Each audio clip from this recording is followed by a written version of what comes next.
Aloha, mahalo for being here today. And one of the things that I am excited to hear from you both is just to give a little more insights of hula. For me, being part of the Crew Project and growing up when I was small kids, learning a little hula here and there, going back at parties. Um, I grew up watching hula, Merrie Monarch, and idolizing everybody who stood on the stage. So to have you two here to spend some time with me and just to talk stories and share a little bit more about, you know, your backgrounds, how you view your hula and Hālau, and how you go about being a kumu hula and a leader within your community. So can you just please just quickly introduce yourselves, and then I'll start with Kumu. Aloha, I'm Kamaka Kukona, the Kumu Hula of Hālau ka Hanu Lehua. I'm Aloha Victor from Kona, from Hālau akeakauikawekiu. Mahalo for being here. And I think one of the things that I'm really curious of, just again going back to Merrie Monarch, right? Like we see the Kumu up there, and we don't really understand all the work that goes into it. But also, I kind of want to go take a step back to like the core. What do you feel hula is at its core? Hula, to me, hula and the essence of hula at its core, it really, besides beyond the dance form and the physicality of hula, it's really poetry and lyric that it's the mele that the body brings to life. And within that mele, so many intricacies of a lifestyle and of a people and of a culture that can date us all the way to antiquity. And so we've been voyagers and people that have sort of paddled the canoe, bringing those dances, that literature, those poems, those mele into perpetuity. And then when you see the hula done as a visual art form, that's how the magic ends up happening, because you're actually making it live. Yeah. Oh, nice. I like that. I think depending where you come from and what your community is, hula can serve different things for different people. I think for us, first of all, it was basically telling a story. Simple. Very, very simple, telling that story. But through that story, you find your weaknesses and your strengths in yourself and how you build it, and sustaining life itself through hula, through that song, through the continuity of this mele, through the translations, through the first layer, the second layer. And once you dive into it, just depending on the complexity that you take it, you literally can reflect upon your life through any form of dance, but especially through hula, or our culture, our tradition, our language. It secures our place in who we are and where we come from. But if you take it to the next level, then the next form is to educate the next generation of what we're doing. And I think that's hula at its core for me. Yeah. I feel like as a kumu hula, you have a big kuleana within the kuleana you serve, right? And from hearing this morning's panel, you carry a lot of weight on your shoulders, because you have your homana, you have the culture, you have the legacy that you're trying to uphold with your kumu. As individually, how do you stay anchored within those moments? It's tough. Yeah. It's super tough. Everybody has to find their own peace, whether it's peace in creativity or peace in knowing that you have contributed to your community. It's no easy task. I don't care what anybody says, whether you're a simple hula teacher just doing at the YMCA, or you're doing hula lessons at the church, or like when you get into having your own halal, like you carry so much weight, because it's not just you and your students, it's also their families, it's also the community that you serve, and you have to find that pocket of space that you can just retract to and just be like, I love what I'm doing. I love what I'm doing. I love what I'm doing. I think it's different for everybody. Yeah. I think pule in several different forms anchors me. Spiritual guidance and always pulling on Kyoku's ability to ho'omalu my body and my brain, and even put it to my kupona, and talking to my kumu, who was actually still alive, but I talked to her in the air, and it's like, what would you do? And like, what is happening? Why is this happening? And should I keep on doing this? That has been a recurring theme, a recurring question. Should I keep on doing this? Am I done? Should I keep on doing it? Why am I doing this? And then deep prayer, deep thought, deep meditation always helps to keep me grounded and bring me back to center. Yeah. Awesome. I think for me, as I work with the Kumu project, I try to serve as that anchor for people, to give them the space to just pause. I think everyday life gets a little bit hectic, and just having those moments of asking, "Hey, pehoi, how you doing?" Is just a good way to have somebody just have a moment to themselves. Yeah, no, 100%. Yeah, to anchor, because we're so worried about other people taking care of everybody else. And for me, that's why I started the Kumu project.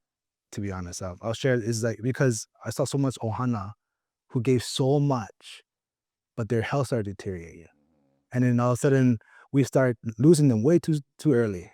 And I wanted to be a little reminder for them to be like, hey, make sure we love you, we take care of you, take care of yourself, and so forth.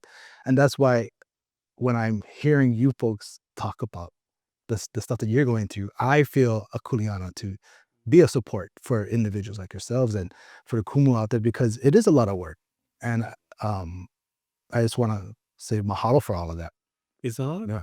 It's self-inflicted pain. Yeah. Because we put ourselves through this every year. Yeah. But when you see the light up of our students' spaces, and you see their aha moments, and you see their family so proud of them, like as much as you want to take a break, and you want to stop, you can't, because you see what it's producing. It's the fulfillment of our legacies as well. As we want our next generation to be better and have better opportunities, and we're the best that can help contain that or carry that on its next level. Oh, nice. And I think one of the big conversations we heard earlier recently was about hula competition. So how does competition, what does competition mean within the hula realm area?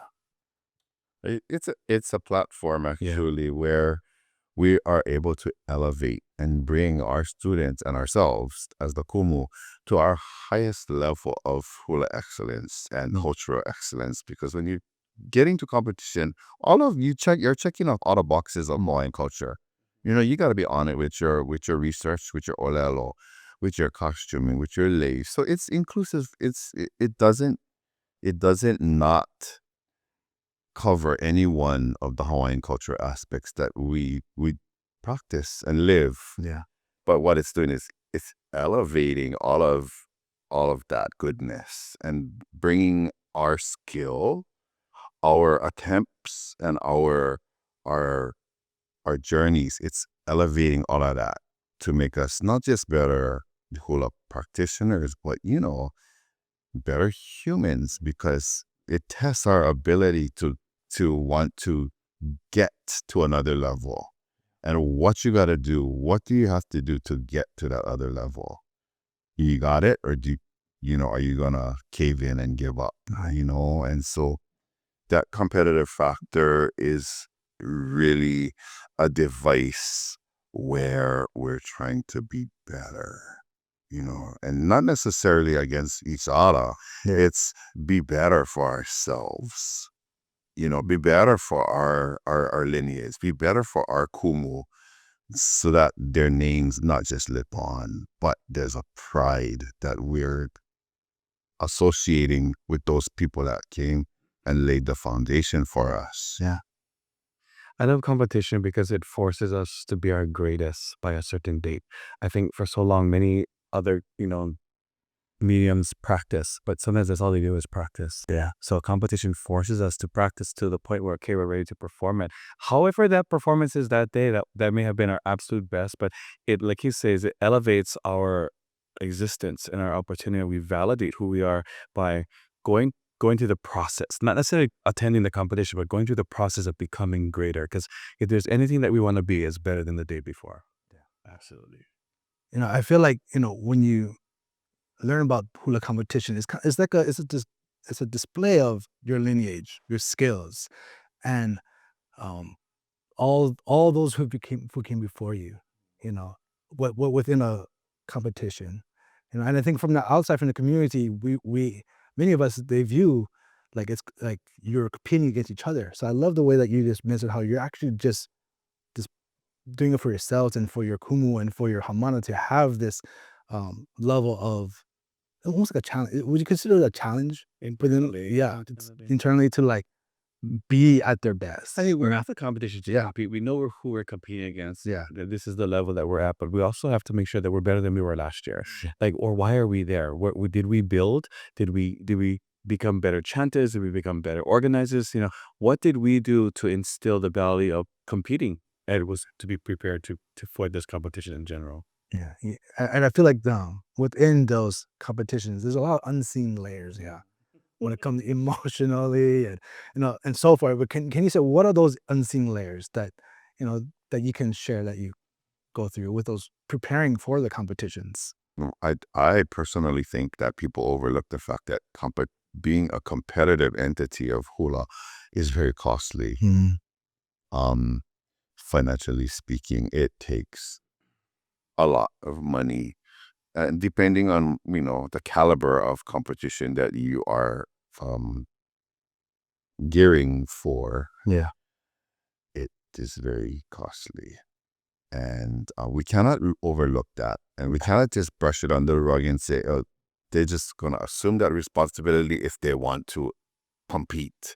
No, we want to make sure that it's known that the competitive hula is a multi-million-dollar business.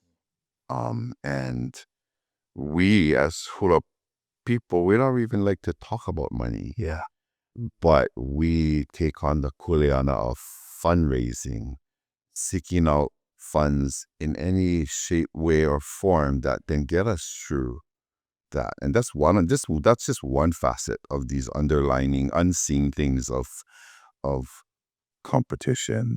Yeah. Oh, wow. There's also like time management. Like yeah. I bet. every minute has to be accounted for. Like from the moment you say, okay, we're going to do this competition, you have to literally look through the amount of months you have left. And every time, every week, every practice has to be accounted for you to complete to where you need to get.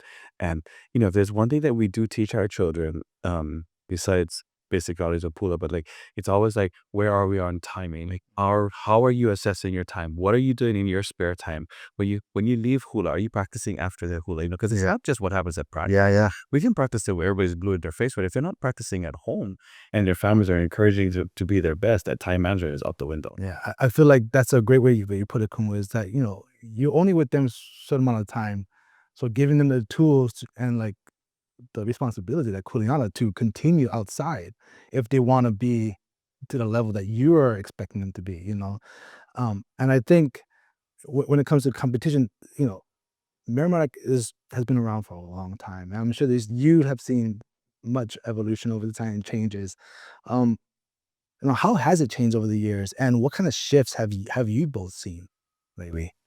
I've seen the absolute genius of our people every year could just get better and better, from content, from precision, from chanting to costuming. I mean, our people have exceeded expectations upon. I mean, it's getting so hard to compete against each other because everybody's Yeah. getting so good. And everything is just at its highest level. But I think that no matter what, there's always going to be that one thing above that hits. So it's just, I think what people are inspired to present, um, and how they present it is what happens on that stage. Yeah. And I love watching my friends and watching them and their halaus just do amazing work. Like, it's every year, it just keeps getting better and better. But there is evolution in music, evolution in styling, evolution in presentations, entrances, exits. I mean, it's not basic anymore. You gotta come just with a basic presentation. You have to come like the circus. You gotta come in all avenues, be prepared. Yeah. Mele has a lot to do with the progression and what's happening currently with new mele being written all the time. It also shoots for the kumu to be creative, because when we're utilizing poetry mele from before, old classic Hawaiian stuff and things that we've grown up with or have been handed down, we tend to stick closer to traditional concepts and ways that that our kumu or ma'awa may have instilled in us. Yeah. And we keep it, or at least I do, try to keep it in an endearing framework so as to be pleasing to them.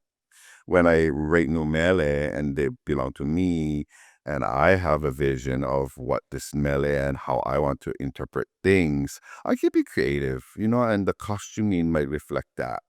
The motions might be a little bit more not fancy. I don't know if fancy is the word, but the motions might be a little bit more progressive. Yeah. Like a little bit more dramatic. Yeah. Whereas my kumu comes from the old school and their motions are simple. Extensions are less. And so that's one thing we're seeing, because there are a lot of new hakumele, new composers making new things that are pertinent to what we're living and experiencing today. Yeah. Definite evolution of motions, definite evolution of stage use, staging. Yeah, we see all the effort, everything. It's always so amazing to watch everybody just come up with something new the following year. And it's, I don't know about you, friend, but every now and then I'm like, oh my God, we're not ready. But I see some like, no, you immediately compare, I thought we're not at this yet. That's all. That's exactly. And and it's funny because historically speaking, the Hālau that are like the champions of Merrie Monarch, they're at the end, and so everybody kind of is building up this anticipation to see what those Hālau are going to be bringing to the stage. And then when you get to that climactic point of the night, you're tired and you just had it, and it's 12 at, and Yeah. and then the main Hālau go on, the previous, like the previous years, when it's the crowd, woo, Yeah. and you just are blown away, and it's like they just elevated a whole another year of, okay, back to the drawing board. Back to the drawing board. For me, I love hearing the stories about Merrie Monarch, because I grew up just watching on TV, but as a kid, every Thursday night you start watching, you can watch all the way through the whole thing. Even when I went away from home, I was in college, doing college life stuff. Merrie Monarch came around. I was the only Hawaiian watching it. Everyone's partying, but I'm in my room with other Hawaiians who are there watching Merrie Monarch. It's like this. It's like it's just a connection, right? Yeah. You know it. That you know what time it is, what time of the year it is. You gotta get ready. Yeah, we're getting ready. But there's nothing like being there. The energy that you feel from everybody, because you don't think about it. Over 100,000 people in the Hilo town there, who all love hula. Yeah. And their energy just, I mean, you feel like you're floating everywhere. I can't even explain the feeling, but it's an energy that I don't feel anywhere else in the world. One year I'll make it, But, we talk about that. I think one of the biggest kuleana that you folks have is also your haumana, So when it comes to being a kumu and teaching and having them for however how long you have, for the weeks, the months, the years, aside from the lessons that you teach them about hula, how do you hope those lessons also carry on within their lives too? Well, the hula part, Yeah. that's a mainstay of our kuleana. But I think that what these kiki, especially if we get them from young, I think that it's my job to make sure that they become good people, good human beings. With a second parent. Yeah. Exactly that. Like, the mindset is, this child is part of our village, and I'm gonna do my part. When they come here in my 2 hours of the week that they're here, I gotta fill that time frame and make sure that this kid becomes solid in their thoughts, in their actions, in their words. And hula is one of those vehicles that automatically does that when a child enrolls in hula. And it varies, from kumu to kumu. Teaching styles are different, ways are different. But for myself, that's has always been the aim. How am I going to positively influence this child's life so that when they leave and they don't want to be a kumu hula, that's another thing. Only a kumu hula always praise that just one somebody who wants to do that, that when they leave these doors, they reflect all of the good that I had to offer them. Because there's lots of good and there's sometimes it's not so great good. Yeah. And yeah. We have a balance. We have a balance that, like, not just we have them for 2 hours, but we feed them, we clothe them, we prepare them for, like, I constantly laugh at my girls as they get older. They start having boyfriends. I say, hey, when are you going to introduce the boyfriend? Yeah. They're like, we're not. So, they're growing, like, we are like their fatherly figures. We're like their motherly figures. We do everything that we can for their success, Oh, nice. for their growth and their success. Yeah. Oh, cool. How do you teach humility and presence when you're in an arena that gives attention and applause? Like, how do you help them with balancing that, staying humble? I think it's when we have them from such young ages, we are already instilling how they act, how they walk, they dress, how they look. They come to hula with a uniform. They come to hula with their hair done. So we're teaching professionalism from day one. Yeah. From that moment, they're learning about culture. They're learning about their family. They're reading songs. Then we're teaching them memorization. Then we teach them choreography. So every step of that way, we're constantly reminding them of values, especially Hawaiian traditions and values, and how to act and how to stand and how to keep. But we don't only teach students. We teach their parents too, because their families have to be as much a part of the program as we are, because they have to foster their children what we're teaching them. And I think every halal does a different thing. Some people have more curriculum. I'm a curriculum developer, so I create curriculum for them to go home. They have homework. When we have gatherings for the families, it's multi-generational involvement, because I want their kupuna to have a say in how their grandchildren are raised, because that's important. My grandparents had a big say in our growing, so it's important that we have multi-generational learning. But I integrate family as much as possible and putting it onto their child and their family. Like, I need your child to be ready for us to walk in public by nose. So you have to help that through this process of learning kura. I can teach you to stand still for 15 minutes. But what is your reaction when something happens and we walk out that door? Yeah. Yeah. So I think it's just continual growing and growth. And, we nip them in the bud, just like high school. I mean, in school, they get detention. Yeah, you get 20 push-ups. Let me see 20 backbends. We're just constantly building them to be what we expect them to be, I think. What he said. Yeah. It's a constant. People don't realize it's constant. We travel. Like, I take a bunch of my students to Japan and stuff, and I literally will have a week of just how to travel with me, how you pack, how you get ready, how you sit at a restaurant, how you respond to waitresses. Like, if I cannot leave you in this setting by yourself, you cannot travel with me, because I need to make sure that you're at your absolute best, because we represent Hawaii. We don't just represent Hālau and Kumu and being on this traveling group, but we represent the people of Hawaii. That's what they expect to see. That's what they're going to see. I spoke with Kumu Hokulani earlier today, and she kind of mentioned the same thing, right? It's about how you, as a Kumu, as a leader, go about living your life, and because it's modeling how they should be.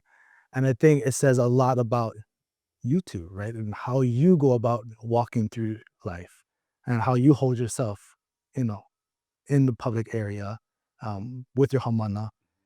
They see, like, okay, like, I'm sure when you walk in a room, they stand up a little bit taller. Oh, absolutely. Like, oh, Kumu's here, but that just shows that presence. In the Cool Project, we talk a lot about presence, and when you come into a room, you feel the energy already, and for me, whenever I go into a room, I'm always mindful of that energy, being okay, like, I'm always going to kind of come in kind of slow, just to kind of feel it out and understand my space, and my kulana within the space I'm in.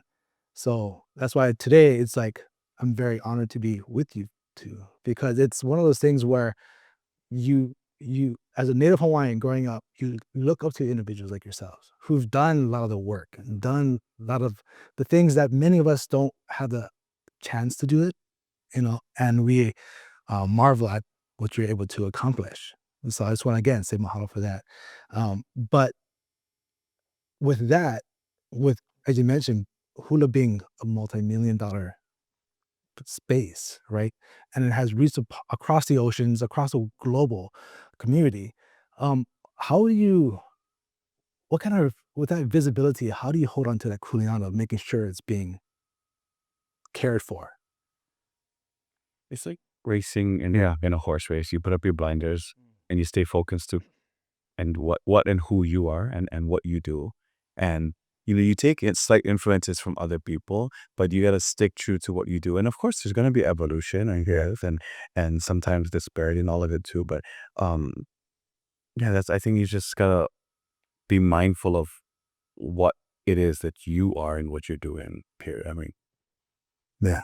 Going back to your purpose and your mission and your goals, it pulls you back, and then you make decisions based on what you hope to achieve. And so, like, I guess I could say that quality quality control in what we do, in whatever lives we touch. That's how we can help in our own way to malama, these things, all the things that hula and what we do in covers. If we're just malama infused people in Kona, and I malama my people in Wailuku, going back to the purpose. my grandfather used to always say, "Hey, no worry, that's not your cons, that's not your circus." Yeah. Let's tend to what you're supposed to be doing. Yeah. No, I think like I grew up next door to my kupuna, and he was always kind of like similar things. Focus on what you can do.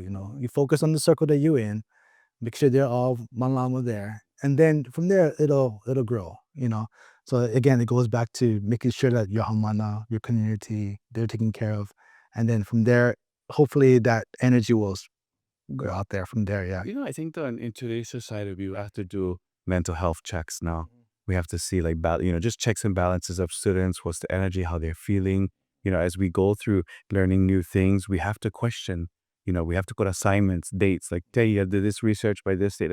We're literally giving them assignments and curriculum to elevate what they're learning. But with those dates, it's holding them accountable. Yeah. And then they hold us accountable, because once they finish, okay, what's next? And we got to come up with something new. So it's just constant learning, constant growing. I think that in today's world, I feel it's more challenging for the youth because of distraction. yeah, there's distractions. Like you have social media and so forth. And they're stuck on that. I always joke about this. I tell my kids, like, our news was, I grew up in Kailua on Oahu, was a Sunday press, was a sun press, we called it. Sun press. Sun press, that's it. That's all we had. And that was our social media, what's going on within our community, and I was the one delivering the sun press. But it was seeing how their world is just huge now, and how can, as leaders, as teachers, help them stay grounded where they are, right? I think that's a big challenge that all of us face today with the youth. Yeah. Social media can be so amazing and it can be so bad. Yeah. Yeah. No, I hear you. Yeah. And like, with that, when we talk about the competition, we talk about the hamana and all the thing that goes along with that, preparing for it, after competition, in that moment of stillness, whenever that does happen for you too, whether it's the right after or a couple months after, what sort of reflections for you come up? For me, the immediate reflection is how silent everything, because you're with your gang, you're with your halau for, it might be 7 days together, with just full of life. Yeah. And then once we get to the airport and everybody goes their separate ways with their families and go home, and you're just in your house alone. You never even pick up your dog yet. It's quiet, and you just sit there in the dark, wondering, number one, going back to like, why am I still doing that? Like, it just depends on how you're feeling on the inside. Because sometimes you can come away with an ukulele. You go home with the ukulele because you win something, and you're just so filled with gratitude. And then you come home with absolutely nothing but your box of chocolates, and you're like, why am I doing this? That's a few of my, I don't know what it's you, but it's the same.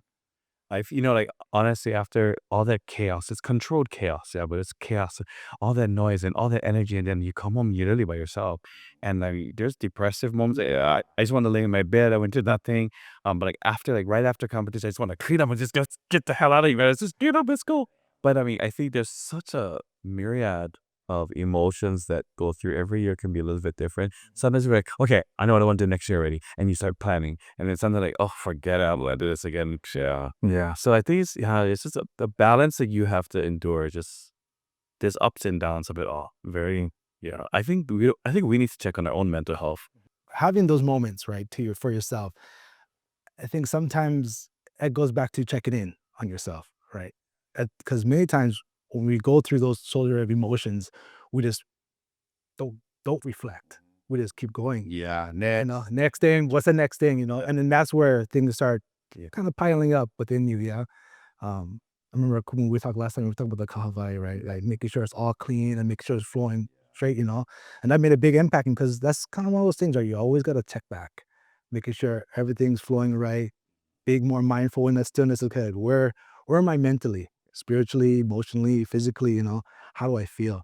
And I think just having that awareness for yourself is a big step because many of us, and we talked about those ohana who just, all right, move on to the next thing, and just keep going, and don't give themselves the time for stillness, right? So Usually Monday I make pancakes. I eat pancakes because we couldn't eat junk food. I will eat pancakes. for the people who are like outside of hula, who aren't in it, like living it, practicing it, whether they're from the outside visitors or even like people in Hawaii, local people and everything, how can they better understand the depth of the practice? Because a lot of times all we see is the performance, the final product. The 7 minutes, or the hula dancer in the lobby, or the hula dancer in the luau, or like that's all they see. So how can people out in the community who are not within the living hula respect that depth of practice more? It's got to do it. The only way you're going to know is if you do it or you volunteer or if you contribute in a way. Like we have friends that contribute. They have nothing to do with hula, but they see what we go through and they will come and they will, like, for instance, we have every now and then we do like a Lau fundraiser. They'll come and help wrap Lau for hours, but they're not a part of Hālau. They're not affiliated with there's no dancer that they know. They just want to be a part of it because they know that we need help. And, I have other friends that will just be generous and give donations, just checks and cash. And we're like, hey, this is for the kids, and it makes us feel good. But at the end of the day, it's continuous. Yes, it's one to the next. But for the people who genuinely want to be a part of it, I always tell, go volunteer in your community with the Hālau in your community. If you know somebody who dances hula, go ask how you can help because you never know. You might offer an expertise that they may need outside of hula. Yeah. Yeah, it's basically the best way. Or besides watching YouTube, social media, and watching documentaries or it's really just jumping in. Yeah. And Merrie Monarch does a really good job at showing like a brief section of what the Hālau's gonna do before they perform. It's so manini, and I wish there would be a forum for us to be able to present a portion of our fact sheet so that you know what we're wearing and why we're wearing it, or what leis we chose and why we chose it. What's the song? What's our interpretation? Even if it's just something small that people can see beyond that 7 minutes. I think it'll open up their ideas to maybe inspire them to want to read up on that content of that, what we're doing. And I've never heard of this before. I want to go Google. And oh, wow, this is interesting. And then they will start becoming in tune with what we're doing. And then they go, oh, okay, these are the aha moments that we're having as spectators watching what these kumuhulas are doing. Yeah. I mean, I think there's a ton of ways to get involved. Now, I think that's understanding the mele, the stories, because as you mentioned before, like it's really just an extension of those mele, of the songs in this physical form coming to life. Right. And those are the things that, brings that poetry, that beauty and so forth, And, the last question I have for you two today is there like a chant or a proverb or just a simple saying that helps with your pilina with hula today? I think the number one is "Aohe pauka ike ka halau ko okahi." You cannot learn everything in one school. And that speaks for us too. Like we always are learning. We're always gaining knowledge from these kids that we teach, from their parents, from their families. And I live that. I tell my students that all the time, that I can teach you what I know. I can teach you that what we're learning together. I can teach you what we are researching that. But I have an expiration. Like you may have to go to somebody else if I don't meet your expectations and your needs. So, that Aohe pauka ike halau ho'okahi. It's important to live that. Because you're not going to get it from one person ever. Yeah. Yeah. That's one of the mains. That one, hippo. Another one is Iulu no kalala ike kumu. Is that the branches of this tree grows, and so you're recognizing that your source, is what grounds you. That source is keeping you to the mole, into the earth, and it's keeping you power to the roots. As you branch off, into the wind, to whatever direction the wind below you. But it's a proverb where you're reminded that you come from something. Yeah. You come from Some of them should do. yeah, and that kumu, we have now, after 20 plus years of teaching hula, we have become that for people. Yeah. And because we're young-ish, because we still feel young, I still feel young, we try to just, laugh it off and overlook the fact that we have touched hundreds of lives, If not thousands. if not thousands, that are products of our work, of what we have been doing to cultivate and to preserve our culture and things Hawaiian. And that's our goal. That's my goal. Yeah. Is that I am proudly passing on and practicing and living things Hawaiian, because that's who I am. I before anything else, I identify as a Kanaka. Well, no, I take that back. I identify as a human being. Secondly, I identify as a Kanaka human being. I think the joy in it, though, really is seeing kids that you've had from when they started at 3 or 4 years old, and now they're in their 20s, and they're constantly asking you for advice, and they're turning to you for more than just hula needs, and they trust you. And building trust is so important, and building trust is an honor. Yeah, being able to create decisions in that student's life beyond hula, and that's magical for me at least. Yeah. Oh, again, I just want to be mindful of your time and energy. So I just want to say mahalo for you two for, sharing the space with me and sharing your experience, your background, and all the ups and downs. Because again, it's a lot of work that goes unseen, but it is deeply appreciated. So mahalo for you too, and ahui ho. Thank you, Ahuiho. Yeah. Mahalo.